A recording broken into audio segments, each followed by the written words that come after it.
Wonderful. All right. Well, thank you all. We are really excited to hear more about the Costa Rican market, and especially how our U.S. suppliers can access it and what the Costa Rican market is looking for in terms of U.S. agricultural products.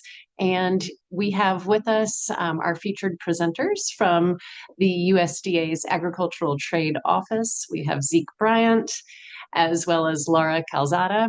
And we also have Cesta's consultants who are based in the Dominican Republic, but who cover all of Central America. We have Fred and Arlene, who are from Strategos, and we'll be hearing from them as well. My name is Danielle Coco, and I'm the marketing director at Cesta. And we also have Victor from the FAS office. Hello. And yes, we will get started. We are going to start with a video. The sound is not playing through. However, there is no speaking in the video, so we should be okay. It'll just be like watching a silent movie for a little bit, and then we'll get started with the presentations. Everybody is muted just to cut down on background noise. So as we're going through the presentations, if anything comes up and you have questions, please type it into the chat or the Q&A, and we will get to those at the end. Right now, oh,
wonderful. I'm going to stop sharing so that Laura can share.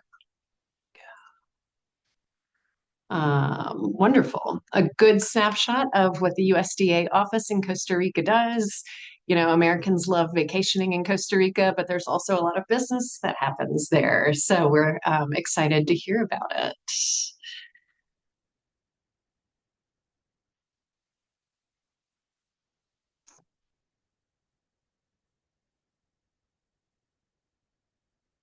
Okay. Nope, Laura, we can't see the screen.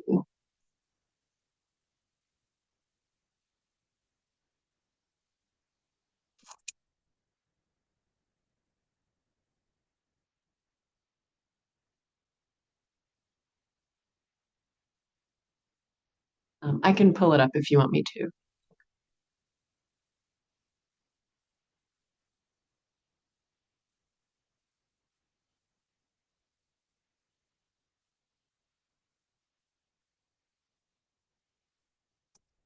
There we go.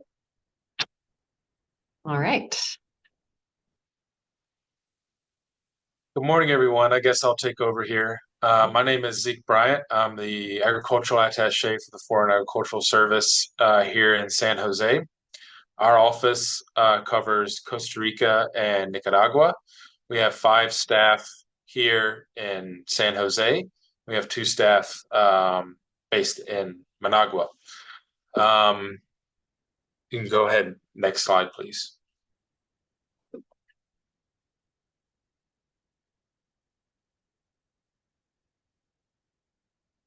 So, for those of you who don't know, the Foreign Agricultural Service, we represent the U.S. Department of Agriculture overseas as the Foreign Affairs Agency for USDA. We are the eyes, ears, and voice for U.S. agriculture around the globe. We have approximately 90 offices representing, work in over, I think it's 180 countries. A lot of our offices are regional, such as San Jose, at least for here in Central America.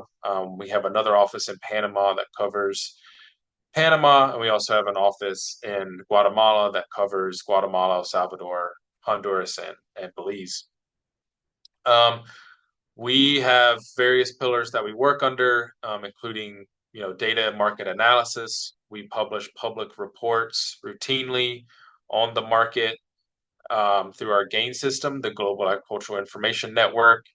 You can go to this website and find tons of reports for every country that you would be interested in exporting to.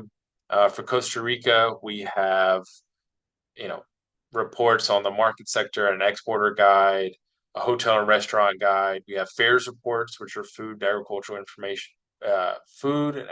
import regulations and standards. It's sort of a mouthful. So lots of great reports, as well as commodity reports on local production here as part of the GAIN system. We carry out market development activities such as the SUSTA trade mission that you're all going to be a part of. We're looking forward to working with SUSTA and meeting all of you here in San Jose in August. We work on trade policy, so we identify barriers that U.S. products may face when they enter the market, and we work to resolve those trade barriers. Capacity building, we have various capacity building projects. We have a school feeding project in Nicaragua that we oversee. But as far as in Costa Rica, we have our Cochrane and Borlaug Fellowship programs, which are exchange-based projects and programs where we send people back to the U.S. for 2 weeks to a month, depending on the type of project. For just a short overview on the Costa Rican economy, and it's, we have a very strong trade relationship with Costa Rica. That's based on the CAFTA-DR Central America Free Trade Agreement, which went into effect in 2009, I believe. And trade has continued to grow steadily since the enactment. As of January 1st, 2025, the remaining tariffs on U.S. ag products were phased out to zero. I believe the last remaining products were dairy and some rice products. Um, the United States is the largest foreign investor in Costa Rica by far, and trade is continued to it's expected to continue growing. The exchange rate between the colon and the dollar has continued to fluctuate. The colon has really appreciated against the dollar a lot over the past 4 to 5 years. Right now, it's about 505 colones to one US dollar. And so there is some consternation locally about this strengthening of the colon against the dollar, impacting their exports as well as the tourism sector, making things a little more expensive here. Um, but it is what it is, and I think that we expect this to remain fairly stable. So as I touched on previously with our marketing reports, these are some of the reports that we do here. Um, it's a great resource, and if you ever want to learn more about the market, please send us an email or visit the GAIN website that you can access through the fas.usda.gov website. We also submit internal reports that are just internal to FAS where we report on success stories. So hopefully we'll have a lot of success stories to report on after your visit in August. Just for a brief overview of agriculture in Costa Rica, this map sort of shows the various regions within Costa Rica and some of the top ag production. Um, some of the top crops that are grown here: pineapples, bananas, coffee, palm oil, and sugarcane.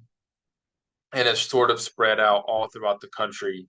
Um, and between the Pacific side and the Caribbean side, there's the it varies the production. I was just in the Central Pacific this past weekend, and it's palm oil harvesting season, and I got stuck behind some trucks hauling palm oil for processing. Um, but it's varied production, but those are the leading crops. The two red circles I do want to point out. So on the Pacific side, there is the Caldera Port, and that's where all grain imports come through. The port is fairly limited by its size and its depth on the ships that it can receive. There are plans to expand the port, but this is a long-term project and it may not even begin until 2026 or 2027. This causes a lot of consternation on the part of importers and also exporters because this port is the closest to San Jose. It's about an hour and a half to 2 hours away, depending on traffic. The other port on the Caribbean side is the port of Limon. It is the largest port. It's where a majority of all imports and exports come in and out of. But it is at least twice the distance of the Caldera port.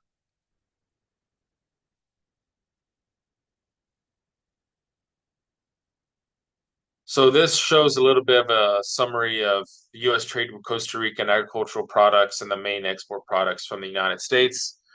As you can see, some of our top products are, of course, grain products, corn and soybeans and soy products, but also pork and dairy products have been growing significantly over the past couple of years. We see continued areas for growth for all of these top export products from the U.S. Trade, as I mentioned, has grown steadily and increasingly about 5% over the past 10 years annually since CAFTA DR was signed. Some of Costa Rica's top export products to the United States are pineapples.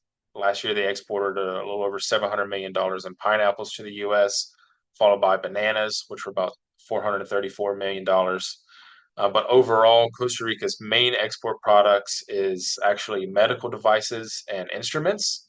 So there are several US-based medical device companies here in Costa Rica, and they exported about $5.6 billion in medical devices to the world last year, a majority of which went to the United States, actually.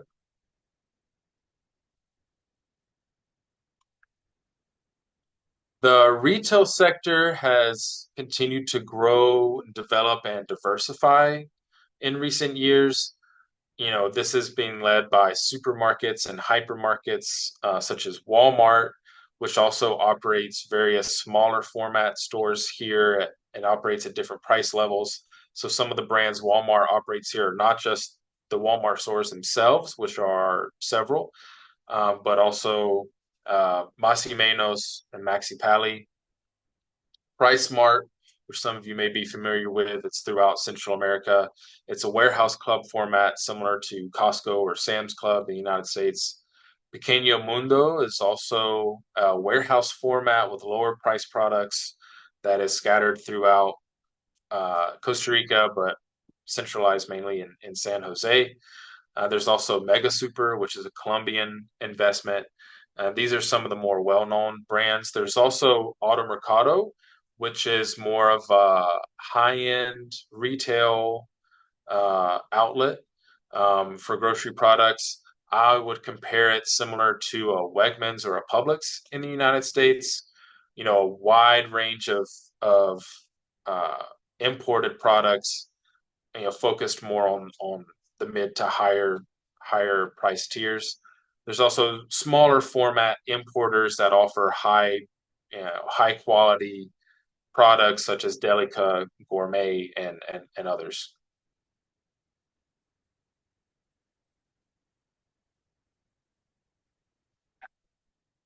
So, like some of our other neighboring posts, we have a marketing brand called Sabor USA. This is, you know, we have this marketing project which we receive funds from USDA to carry out. And we have various social media outlets that we utilize, Instagram and Facebook. We typically like to partner these, you know, various social media campaigns and promotions with USDA and FAS cooperator groups such as SUSTA or US Meat Export Federation or US Dairy Export Council. And we try to use these to reach local consumers, let them know what products are available in the market, where they can get them. And we also carry out chef trainings as part of this and restaurant promotions as part of this. And so we can really utilize it to promote your products and also receive consumer information through, you know, the social media engagements and use that to feed our plans for future marketing activities. It's been a great tool for us. We also, as much as we can, try to work with the embassy social media team to amplify these messages through the embassy social media accounts. Those are a little bit more limited, but we do see really good engagement both on our Sabor USA social media websites and also the embassies.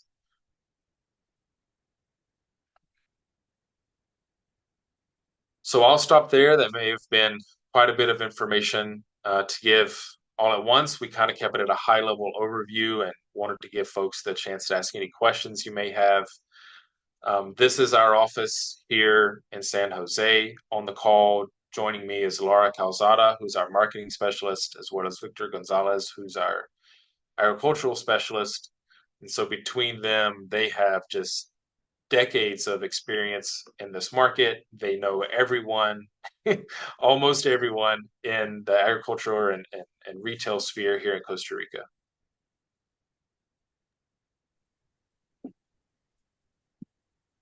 Right. Thank you so much. Great information. And yeah, good high level overview of the market. And now we'll hear from Brad with Strategos. Brad is leading and organizing our trade mission to Costa Rica later this year. Hello, Brad. And Arlene. Excellent. Thank you, Danielle. Thank you, Seek, Laura, Victor, for being with us today. And yes, so we are the in-market reps for SOSTA, as Danielle mentioned during the beginning of this webinar. So we are working with activity coordinators from Florida and North Carolina to put this together. So as you saw from six presentations, there are a lot of opportunities. I don't know if you saw that total ag exports to Costa Rica, it's about $1 billion. So half of that, $509 million, are coming from consumer-oriented products. So those are the products that we are promoting in the market, and those are the products that you guys are offering to for exports. So I'm just going to share a very draft agenda of what will you expect when we get there. So the actual dates of the um, mission to Costa Rica is the week of August 4. So you should be able to get there at least on August 5th.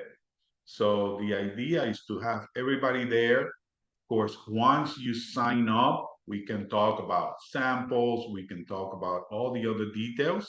Um, and on August 6th, the plan for that day is to have a briefing from our friends from FAS. So that's going to be in the morning. We'll see more information. It will be a good opportunity to interact personally and to ask all the questions.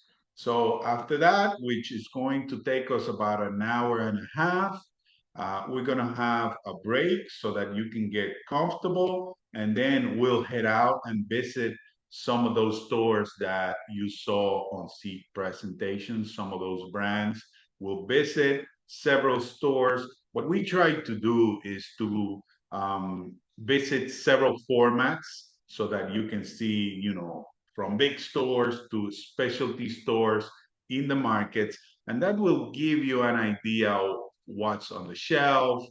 We usually give the companies about 20, 25 minutes to walk around the stores, see what might be competing with your products, what are the prices, what are the sizes.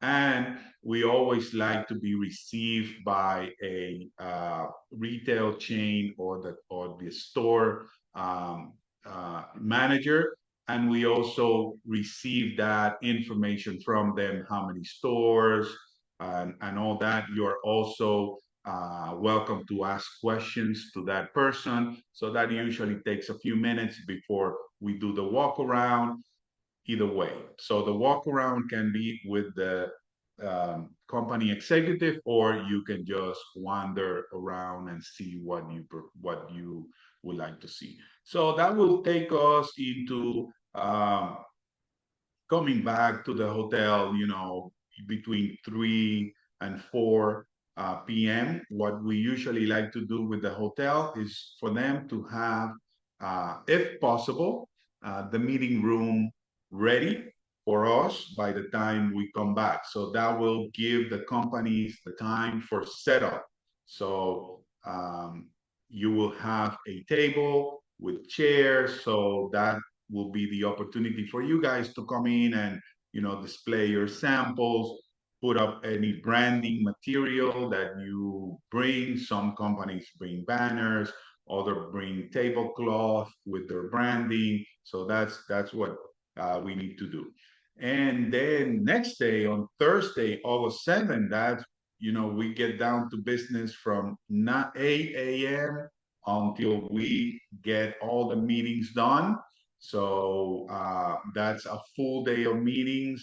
We will have a lunch break, but it's going to be a very hectic day because we will only have this day to make sure that you meet with all the buyers that are interested in your products during that day.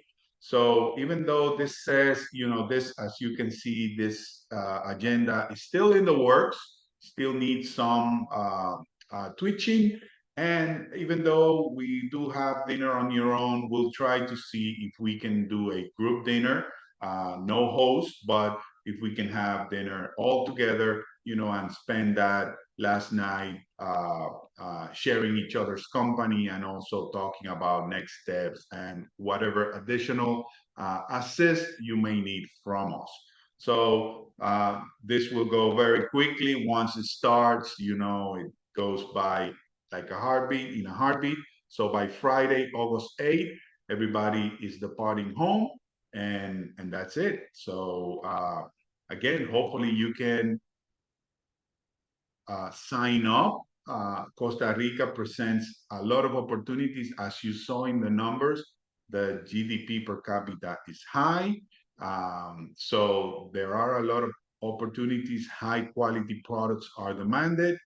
And we understand that importers are always looking for new products. So don't miss out on this opportunity. Sign up, and we look forward to having you on the training. Thank you very much. Wonderful. Thank you, Brad. I am going to share my screen as well really quickly while it's fresh on our mind. Can you see the SESTA website? Yes, great. Yes. So if you're on our website and you click on the events tab here, um, you will be able to scroll down. And here it is, the outbound trade mission to Costa Rica. And this has all the information about the event, including the fee, what's included for the fee, and you can register here. So, if you have a MySesta account that's been that you've recertified for 2025 and you're eligible for our events, I encourage you to come check this out. The early bird fee, as you can see, is only $400, and we have that available if you register and pay before April 7th. So we still have a few more days for that. And I wanted to point out that included in that fee is, of course, everything tied to the mission, the meetings, the tours, all the presentations, as well as one person's lodging or, hotel within the federal per diem rate for Costa Rica.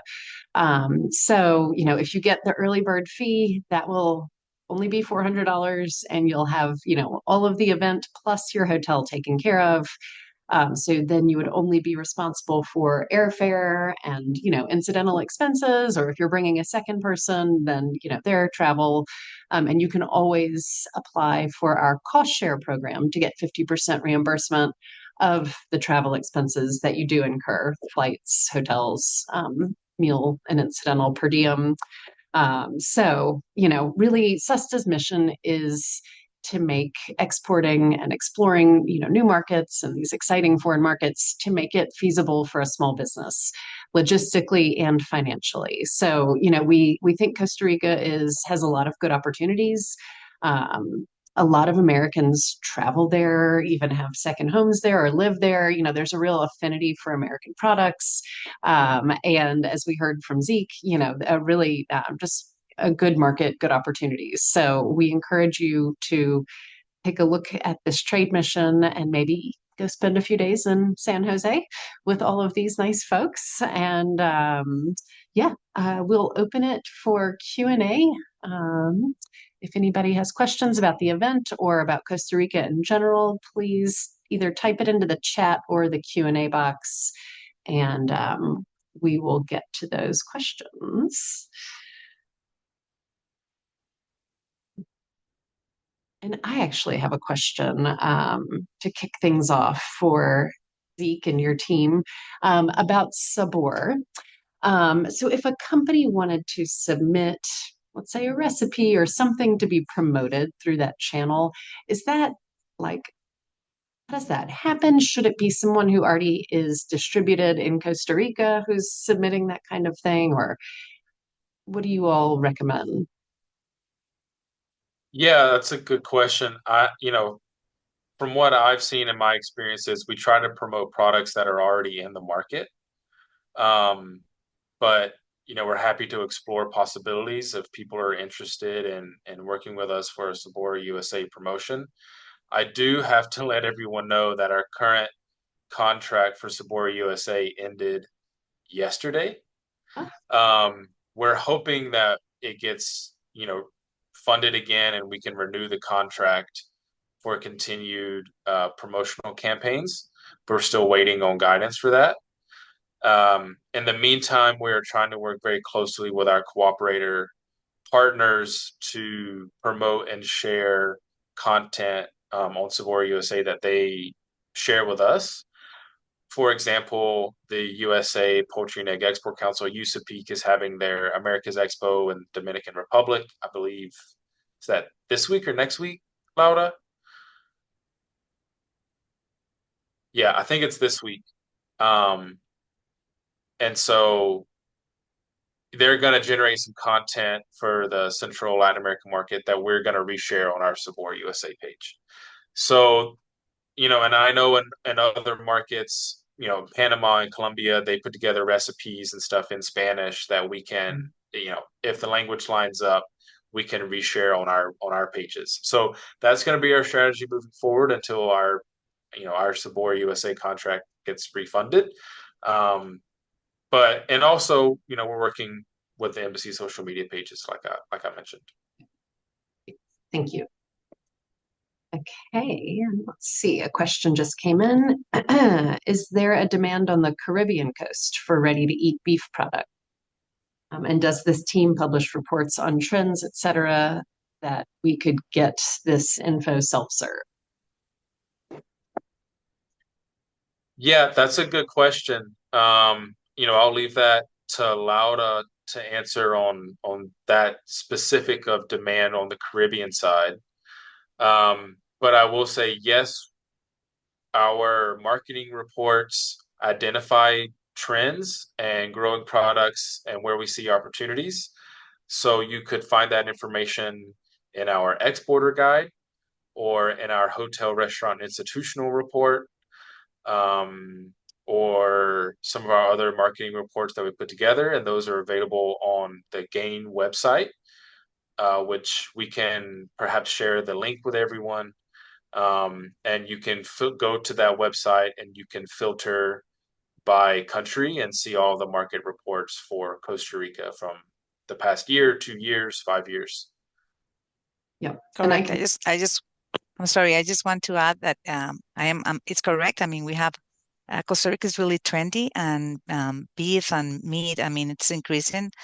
So you will find a lot of opportunities in the Caribbean, in the Pacific area. And I'll send a follow-up email with information from today's webinar, and I can include the link to the GAIN site and a little instruction on, how to filter that. So much good information there. Yeah, I think there's something I failed to mention in my presentation, and something that was touched on is that, I think there's about 160,000 US citizens that reside in Costa Rica year round. And I think last year the numbers were 1.6 million US tourists visited Costa Rica. So there is and I believe that was a record number last year. So not only just for the local market itself, but there is also this massive market of US citizens in Costa Rica that want a little taste of home, even when they're, especially for the residents that live here, but also for the tourists that come here. And so there are, I would say the Caribbean side, hotel and restaurant industry is a little bit smaller than what you may find on the Pacific side, but it is strong and it is growing. So I think there's a lot of opportunities to explore the markets here in the tourism sector, but also in the U.S. citizen resident sector. And just let me add that an importer that you're going to be working with, they're going to bring the product into the country, and they will have the clients that will be located in different parts of the country. So that's how it usually happens. It's not that it's going to be particularly for just one area. So the importer that you're going to meet with, they are, in importing into one location in the country, and they have their distribution network to clients all over the place. So that's what you will expect when you start doing business in that market.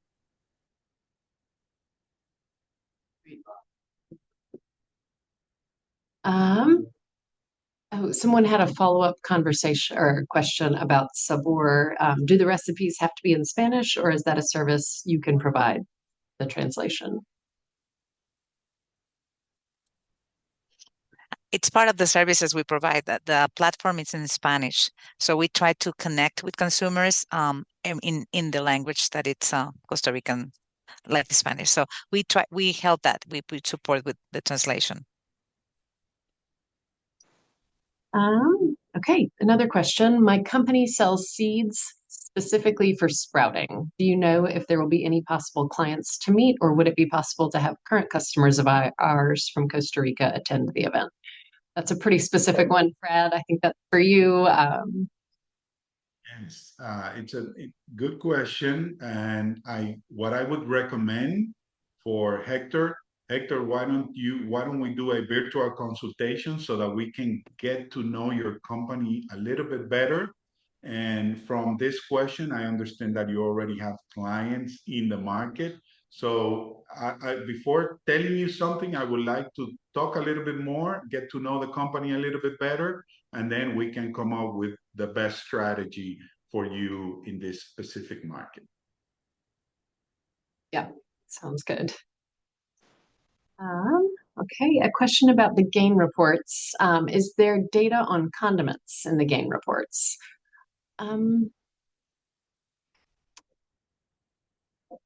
I don't think it's that specific, but maybe. Not specific. We can find information on condiments. I mean, with our Beaker reports and with our contacts here, but not specific on that. It's more like in general consumer-oriented products. Yeah, I would just add, there is a wide breadth of condiments, U.S. condiments in the market here in the supermarkets.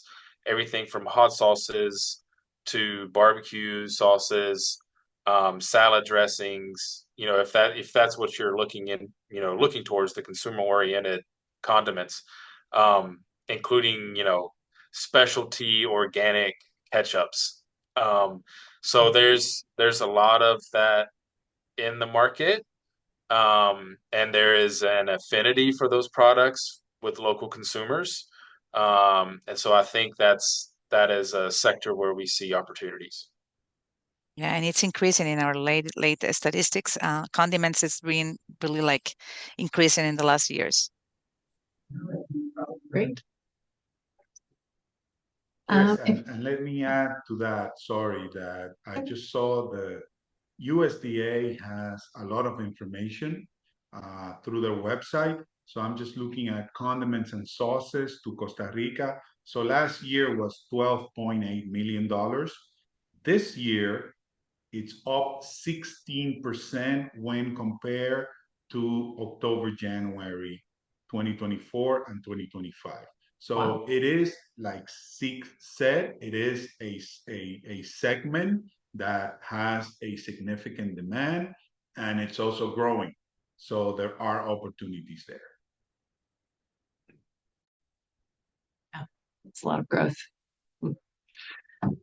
Okay, if I have a visa in Costa Rica, does that change the export requirements for my company? Not at all, because you are going to be doing a business with established importer.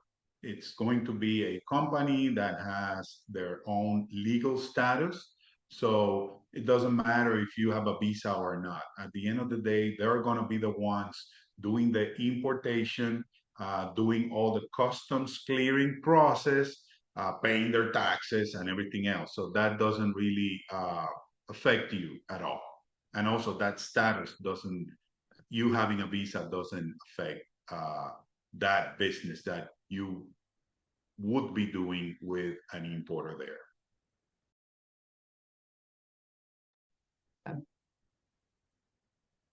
I don't see any other questions. We'll give it a minute, and while we're doing that, I will take everyone to find our events, our export education events, and where you can register to meet with Fred and his team if you do have those really specific questions that are, more for your company. This is where you find all of our webinars that we have coming up on this export education tab. So we have one later this week on Malaysia, and then next week, South Africa and Kenya, and then our export readiness training. But then we also have consultations. So you can register to meet with Fred and his team here, and, get a more tailored discussion for your company if you have some, just specific things that you wanted to discuss, or about the trade mission coming up. So just wanted to point that out. Those consultations are free, just like the webinars. So just wanted to show you where you'd find that.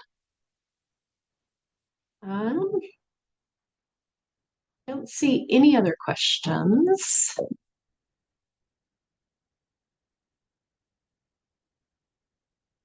So we are excited about Costa Rica. Thank you all so much for being on the webinar today and sharing your expertise. I wish I was going to be going in August. Pura Vida would be a fun trip. Love going down there, and really excited to hear more about how our companies do in the market, all the opportunities. So thank you very much, and we look forward to seeing you all. Thank you. Same here. Yeah, we hope we hope we generated some interest today, and we look forward to everyone visiting.